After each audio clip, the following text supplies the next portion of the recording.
ভারতবর্ষের মাটিতে এখনো পর্যন্ত মুসলিম সংখ্যালঘুদের মধ্যে কেউ প্রধানমন্ত্রী হয়নি। পশ্চিমবাংলার মাটিতে এখনো মুসলিম সম্প্রদায়ের মধ্যে কেউ মুখ্যমন্ত্রী হয়নি। একজন গুরুত্বপূর্ণ মন্ত্রী তিনি বক্তব্য রাখেন যে নামাজ পড়তে গেলে বাংলাদেশে যেতে হবে। এটা আমাদের অন্তরে লেগেছে। যে জাতি ধর্ম বর্ণ নির্বিশেষে এবং জাতীয় নিরাপত্তা রক্ষার স্বার্থে এই সরকার কাজ করবে,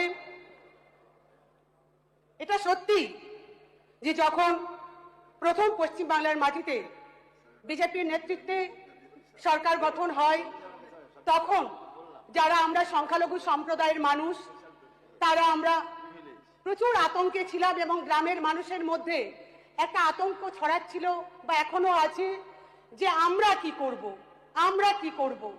কারণ আমরা যারা সংখ্যালঘু মানুষ তারা আমরা জানি যে সংবিধানের আর্টিকেল 14, আর্টিকেল 15, আর্টিকেল 25 সমস্ত ধর্ম বর্ণ জাতি নির্বিশেষে সকলের মৌলিক অধিকার এবং সকলের সমান অধিকার রয়েছে, সেটা সংবিধানে বলা হলেও আমরা যারা সংখ্যালঘু সম্প্রদায়ের মানুষ আমরা দেখেছি যে এই পশ্চিম বাংলার মাটিতে ভারতবর্ষের মাটিতে যখন যে সরকারি গঠন হয়েছে না কেন তখন সব সময় আমাদের মুসলিম সংখ্যালঘু ভোটকে ভোট ব্যাংক হিসেবে ব্যবহার করা হয়েছে। কেউ বলে আমরা মুসলিম ভোট নিয়ে আমরা সরকার গঠন করেছি, আবার কোন সরকার বলে যে আমরা মুসলমান ভোট বাদ দিয়ে আমরা সরকার গঠন করেছি। আমি একটু আপনাদের ইতিহাস বলতে চাই যে আজকে আমরা কারা। আমরা তো চাই শুধুমাত্র সম্মান, আমরা চাই অধিকার, এর থেকে তো বেশি কিছু নয়। ভারতবর্ষের মাটিতে এখনো পর্যন্ত মুসলিম সংখ্যালঘুদের মধ্যে কেউ প্রধানমন্ত্রী হয়নি। পশ্চিম বাংলার মাটিতে এখনো মুসলিম সম্প্রদায়ের মধ্যে কেউ মুখ্যমন্ত্রী হয়নি এবং এবারে আমরা এটা আশাও করিনি এবং এটা আমরা আশাও করি না। আমরা আশা করি যে সরকারি গঠন হবে সে যেন সমস্ত পিছিয়ে পড়া শ্রেণী সমস্ত পিছিয়ে পড়া বর্ণের মানুষের জন্য সমান অধিকার প্রয়োগ করে তাদেরকে এগিয়ে নিয়ে যাওয়ার চেষ্টা করবে, এটাই আমরা আশা করি।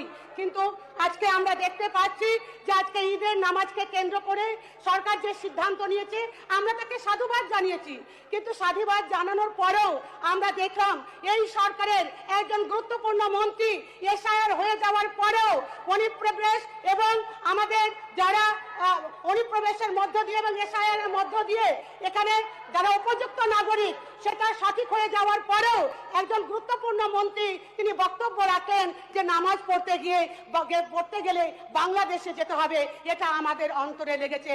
তাই অনুরোধ করব এই হাউসের কাছে এমন কিছু বক্তব্য রাখবেন না যে সংখ্যালঘুরা সবসময় তাদের নিজস্ব আইডেন্টিফিকেশনে ভোগে। এ থেকে আমাদেরকে উদ্ধার করুন। আমরা বাঁচতে চাই, আপনাদের মতো আমরা এগিয়ে যেতে চাই, আপনাদেরকে সকলকে সহযোগিতা করতে চাই, আমরা শুধু সম্মান চাই, এটাই আমাদের কথা। আমাদের এই বক্তব্যে রাজ্যপালের বক্তব্যে আরেকটি পয়েন্ট উঠে এসছে, সেটা হচ্ছে ভারতীয় নাগরিক সুরক্ষা সংহিতা বিএনএসএস।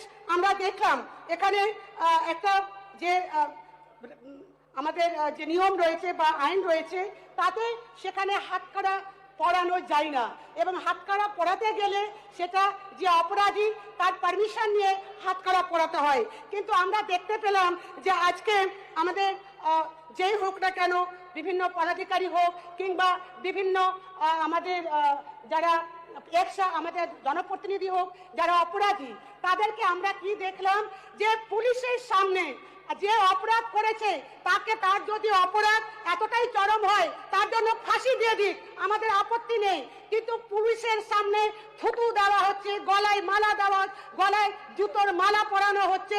এমনকি আলিপুরে আমরা দেখতে পেলাম ৭৫-এ সেখানে একজন অনারেবল আইনজীবী উনি দরজায় পা দিয়ে ধাক্কা মারছেন। এটা কি আমাদের গণতন্ত্র? এটা কি আমাদের আইন ব্যবস্থা? এটা আমি অনুরোধ করব যে বিএনএসএস এর নামে যেভাবে আজকে সরকারের সামনে সরকারের আইনকে ভুলুণ্ঠিত করা হচ্ছে এটা দেখার জন্য আমি অনুরোধ করব।